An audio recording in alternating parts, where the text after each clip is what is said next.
From the far-off lands of the Crusades, to the massive might of the Roman Empire, to the way that militaries approach long-lasting conflicts, there are quite a few things that make me rage. Hello everyone, I am Kyle, I am the Dork. This is the History Takes That Make Me Rage, Part 2. Couple things. If you want to help us out, you want to support us, you want to give us the old helpful hand, all of the YouTube pleasantries, they go a long way. Also, links in the description below, physical copies, worldwide distribution, Indie Press Revolution, Exalted Funeral, you can get any of our games physically from those places, or QR code on the screen, link in the description below will take you to the itch.io page, you can support it, it's the best way to help us out. Now, without further ado, some disclaimers, because I know some of you love my disclaimers so much.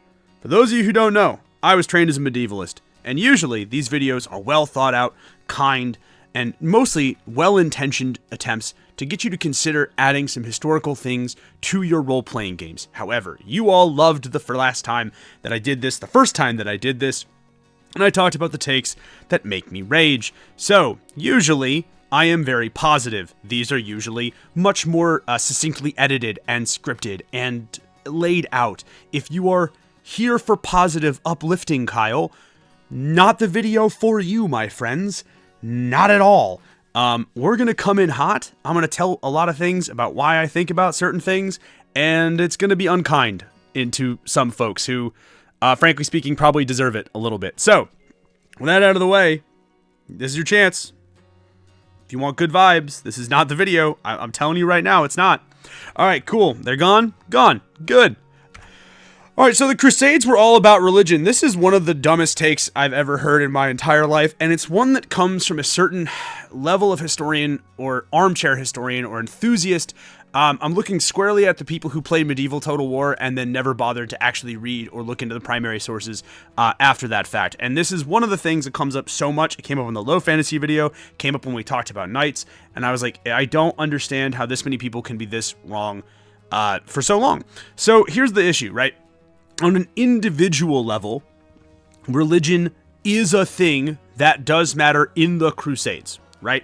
This is a difference between a person being able to understand and parse out that systemic effects, that systemic causes have a larger impact in general on human history than individual ones. And a great example of this is a debate that I had with somebody who was like, this is just like people who want to go to Mars. The average person wants to go to advanced human civilization. And I'm like, yes.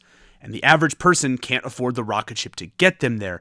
Who's going to get them there? It's going to be people like Elon Musk and SpaceX, who I despise the man, but let's be real here, he has a very real economic interest in getting us to Mars. The Crusades is kind of the same way. An individual crusader or crusader knight might want to go to the Holy Land because they genuinely believe in their heart of hearts and in their soul that it is the morally correct thing to do. But I assure you, the people setting up those armies, running the logistics, which we'll talk about later, are not doing it for the religious reasons. You cannot discount religion as a cause of the Crusades, but to say that they were the only cause or the main cause of the Crusades is woefully inaccurate. And I would say that even if you put a loaded crossbow to my head, apparently. So let's talk a little bit about what I mean.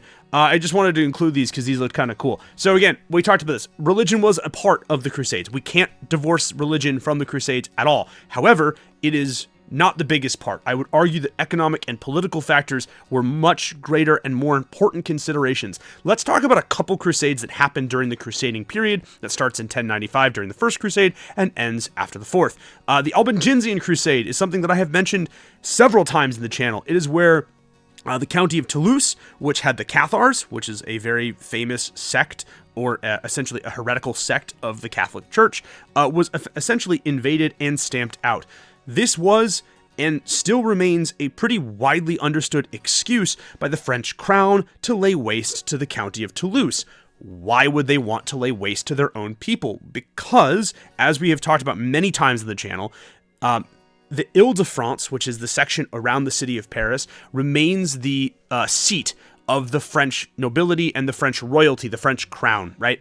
So for hundreds and hundreds of years of French history, the crown struggles to battle against the very well entrenched and wealthy nobility in certain sections of what will become modern-day France. The County of Toulouse is one of the biggest rivals of the French crown, both in terms of their military might, their economic power, and their political clout. It's unclear how actually widespread the Cathar sect was. It is, however, pretty widely understood that it was used as a smokescreen so that the French king could essentially just, burn the County of Toulouse to the ground and rebuild upon its ashes. This is a prime example of religion being a quote-unquote cause, but really political and economic motivations serving to drive it. But it's not just the Albigensian Crusade. I have included here a map of the Crusader states.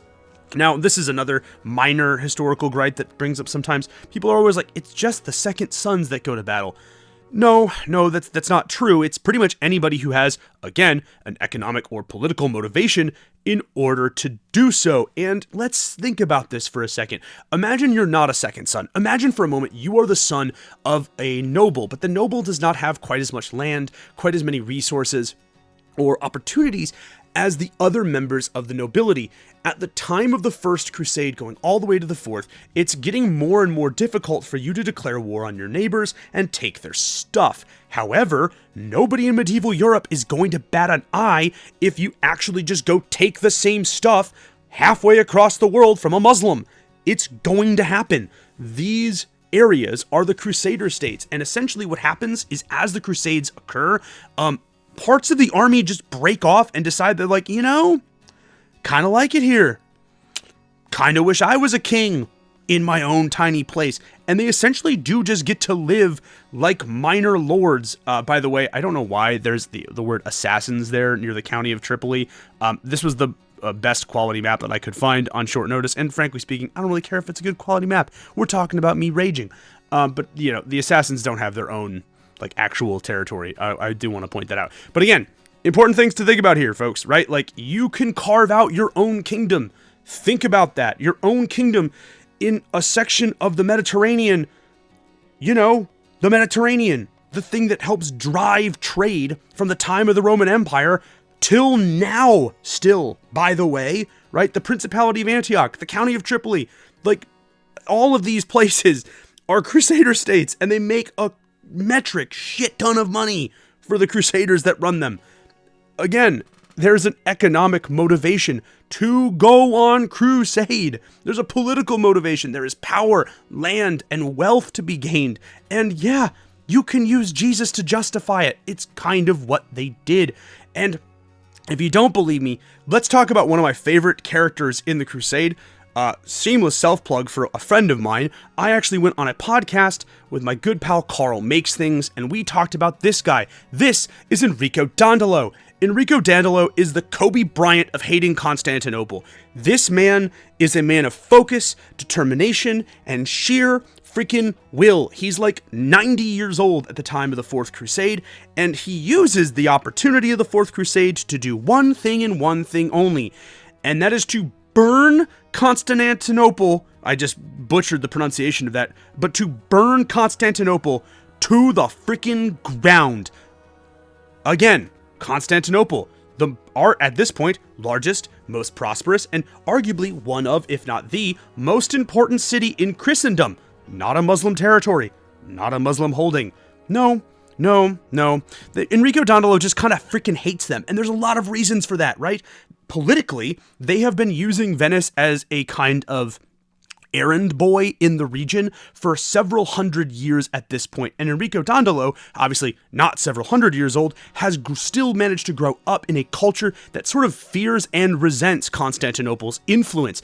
A lot of times Constantinople will fund Venice's enemies. It will play the Italian city-states against one another, and Dandolo is rightfully resentful of that fact. However, when the Crusaders, the armies of the Fourth Crusade, get together and they're like, hey dog, we need transportation, he goes, yeah, bet, I'll take you to Constantinople, we'll stock up on supplies there.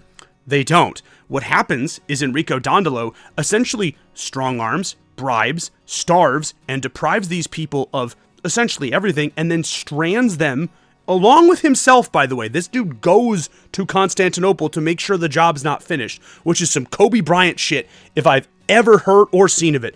And essentially, at low tide, after starving for a couple of days, after not having enough money to pay Dandolo to take them the rest of the way to the Holy Land, they're looking at Constantinople, and the Byzantines, who have been taunting them, essentially being like, haha, look at the smelly Europeans in the middle of our, drought bay. Essentially, the Crusader Knights go, I really am starting to not like these people. And Dandolo goes, hey, you know what that city's full of? Loot and plunder, and not an army that's as good as you guys. And Enrico Dandolo burns Constantinople, sacks the city, plunders its treasure, and ships it all back to Venice.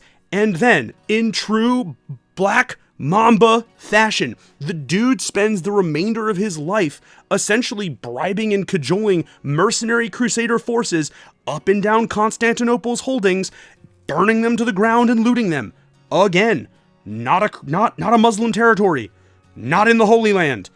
This is a Christian territory, and he sacks the living shit out of this place. No mercy, none. He goes to any port, any city, any garrison, any place that could eventually be a threat to Venice, and ships the wealth back. If you're wondering why Venice plays such a major role in the Italian Renaissance, it is because of Enrico Dandolo. Venice's empire is built on blood and gold, ripped from Constantinople, ripped from a Christian nation. Literally, these are Venice's holdings. Again, this map is in German, but it was high quality, so I just wanted to go with the visual. Sue me. But again, this map, these holdings all over the place, Dandolo's plundered wealth is what lays the foundation for Venice. I'm not saying it's the only reason for the empire's success, but it is the reason that this maritime empire gets a foothold and becomes as dominant as it does in Renaissance politics. To say the Crusades are only about religion is to vastly underrepresent the nuance and complexity of the political landscape and the cultural landscape at this time. Dandolo, by the way, is as close to a real-life supervillain as you're ever going to get. The dude is 90 years old, blind, and just walking into Constantinople. I literally just imagine him laughing, like, evilly and flicking off the air and just like stumbling around as the city burns around him. This dude has wanted this for so long. He literally laid in wait like a scorpion for like years, waiting for the opportunity to do this. Again, the man is the Kobe Bryant of hating Constantinople. More to the point though, he's incredibly illustrative of how the Crusades were far more than a religious conflict. They're an economic and a political conflict, way more than they are a religious one. Just throwing that out there. All right, this is another take that just ticks me off to no end. The Byzantine Empire equals Roman. No. Just no. It's one of the stupidest things I hear, and I hear it a lot, weirdly enough. So let's, maybe it's not the totally stupidest thing that I've heard, right? There have been some really dumb ones. But like, here's the thing, right? Here's the thing. At the early stages, I think you can make the case that Constantinople, the Byzantines, they're not the Eastern Roman Empire, they are the Roman Empire. I think for like, I don't know, 100, 150 years maybe, I think you can make that claim. I think that's fine, right? Reasonably speaking, the Byzantines are the heirs to Rome, and Rome's biggest lasting success is not its empire-spanning army, it's not its architecture, it's its bureaucracy and its logistical systems, right? And the Byzantines, for their part, adopt those systems pretty well. There's a reason that we refer to politics as Byzantine sometimes, because these political systems kind of get added layer upon layer upon layer as the Eastern Roman Empire progresses, right? And again, I'm going to call it the Eastern Roman Empire right now, because eventually after that 150-year period, they kind of stop being Roman. It's really, really difficult for us to consider, but like, this is kind of what they would have dressed like. This garb, which I think is really interesting, echoes some stuff from Western Europe, but it also echoes both architecturally and in their garb and the colors, some of the stuff that would have happened in the Greek and the Muslim world as well. The Byzantine Empire, and I'm going to call them the Byzantines from here on out, is a multicultural melting pot. And I say that literally, just like I did with the Bronze Age, right? It's truly a melting pot. It's not like America where we're kind of like a Caesar salad, where like all the ingredients are sort of tossed together, but nobody really assimilates in quite the same way. The Byzantines were known to mix languages, to mix cultural practices, to mix clothing, to try food. Like, it truly is more of a melting pot. And over time, this cross-cultural blend shifts the viewpoint of these people so drastically that you can't call them Roman anymore. And it's asinine that some people are still wandering around going, ah yes, the Roman Empire in 1095. That's ridiculous, right? Rome falls in 476. The First Crusade begins in 1095, right? That's a ludicrous amount of time. That would be like us saying that, like, the America right now, yes, the Western British Empire. Like, nobody in the US considers that we're British. Not at all, right? And let's be real here for a second. We're like less than double the amount of time that it takes, right? Like, from 1776 to 2025 is less than half of the time distance from the fall of Rome to the First Crusade. Like, it's ridiculous. Like, what are we doing here, right? You can't just say that a person is a thing because of what they inherited. That's like saying I'm my dad because I'm going to inherit his clothes and, like, he and I share the same profession. That makes no sense whatsoever, right? We have different values, and although we even share a similar space, our exposure to different things has led us to become different people.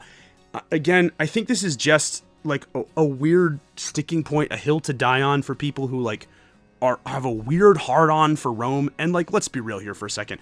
I think about the fall of the Roman Empire all the freaking time, right? I think about Rome constantly. But, like, I'm not sitting here going, ah, yes, the Byzantines were Roman. Like, that just makes no freaking sense. But anyway, whatever. I'm moving on. However, I'm really glad that we could talk about Rome, its logistical systems, because another take that makes me rage is that armies win wars. Wrong. No, armies are a part of how a military takes on a war, but let's be real here for a second. Logistics win wars. And that segue was great. Here's the thing, right? When we talk about Rome, and I'm going to use Rome as an example, I told you I think about the Roman Empire a lot. Rome's greatest strength is its logistics. It is the roads that it builds. It's the bureaucracy and the bureaucrats that it trains to help send supplies, to manage food stores, to get the army what it needs exactly where it's needed. One of the coolest things about reading about Roman military structure is how versatile a Roman military unit is. Not only were Romans, even before the Marian reforms, equipped with things like slings so that they could take on the role of skirmishers or even like mid-range ranged combatants, which I think is pretty neat, but Roman legionaries were equipped with hammers, poles, and the wagon train carried loose logs so that they could construct forts at a moment's notice. This logistical weight is what gives the Romans its great strength. It's even reflected in things like Civ 5, for crying out loud, where, you could build roads with your soldiers, with your legionaries, which I thought was kind of a sick twist. Good job there, Sid Meier.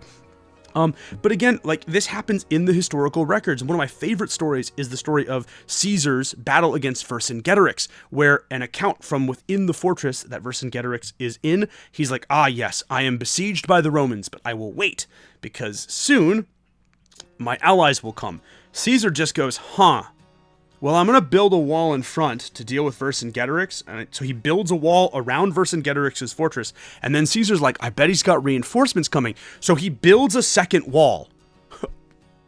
He turns the siege into a siegeception. It's crazy work. There are numerous accounts of enemies going to sleep, I think during the Parthian Wars, and they wake up and the Romans have just constructed a fort overnight. Logistical power is what gave the Romans their might. It's not just the Romans, though. Let's talk a little bit about The Art of War. If you've ever read this book, great book, by the way. It's a short read. It's like 70 pages. Well worth the read, or like if you have Audible. Actually, don't even do Audible. Don't give Bezos your freaking money. Go to your local library. This is my plug for all local libraries everywhere, because local libraries are the greatest. Go to your local library. You can download audiobooks from your local library for free. Also, Kindle and Amazon Fire are going to make it so you can't download your books anymore, because the late stage capitalism doesn't want you to own anything, which is garbage. But yeah, just go to your library. You can download audiobooks. You can get this book for free. I know my public library has it for free. Listen to it. Read it. It's worth the read.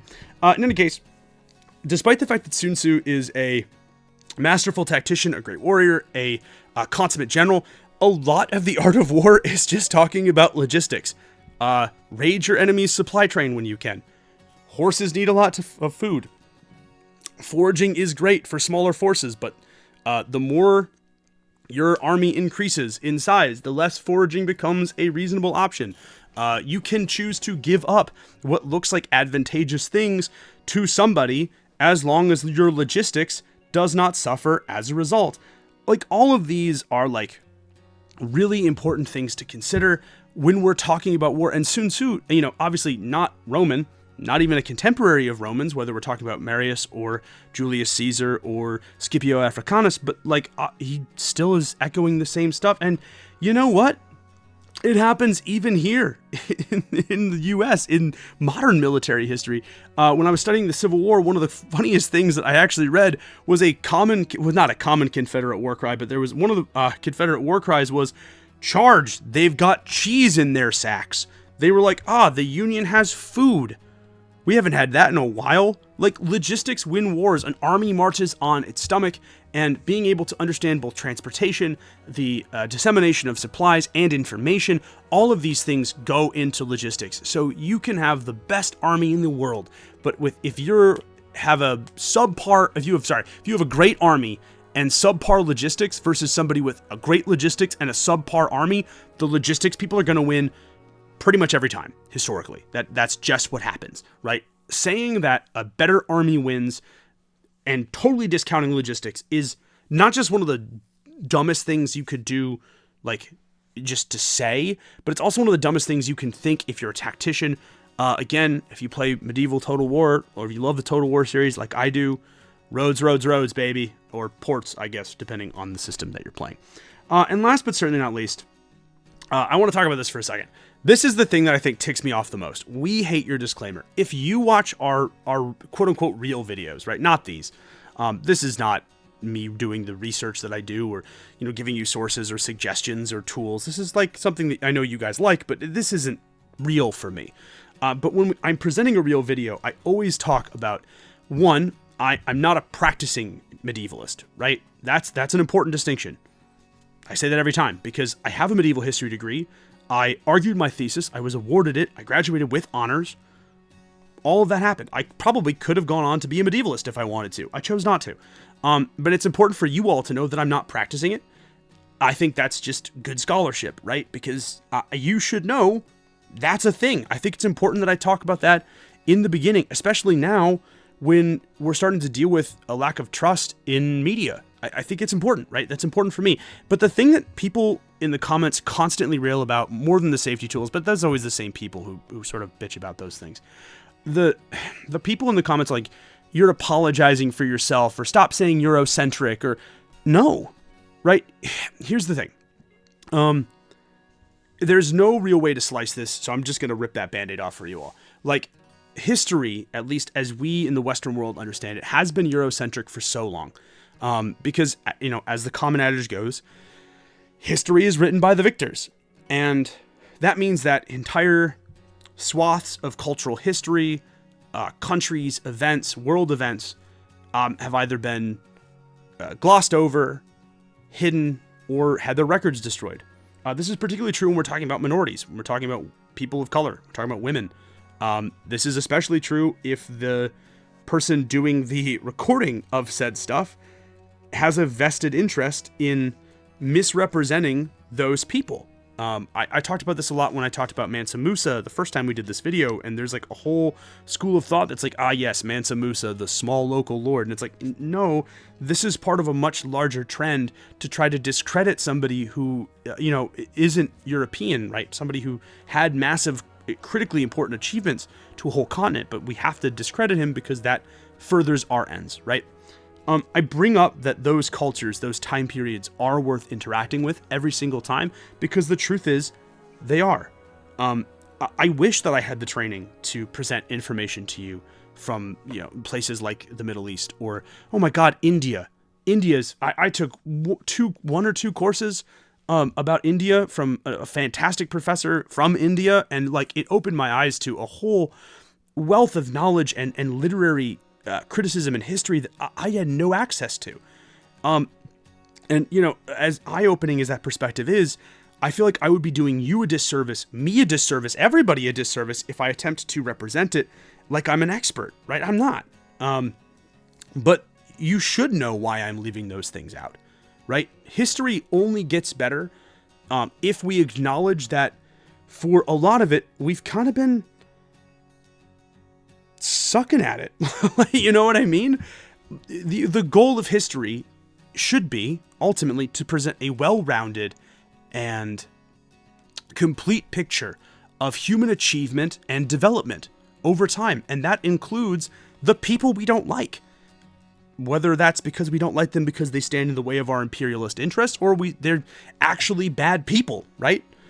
Either way, we have to acknowledge that history has been focused on one area for so long and has omitted the needs, stories, and experiences of so many others for so long. If we don't admit that, we are essentially saying that we're okay with a massive gaping hole in human understanding, in our societal, our cultural knowledge.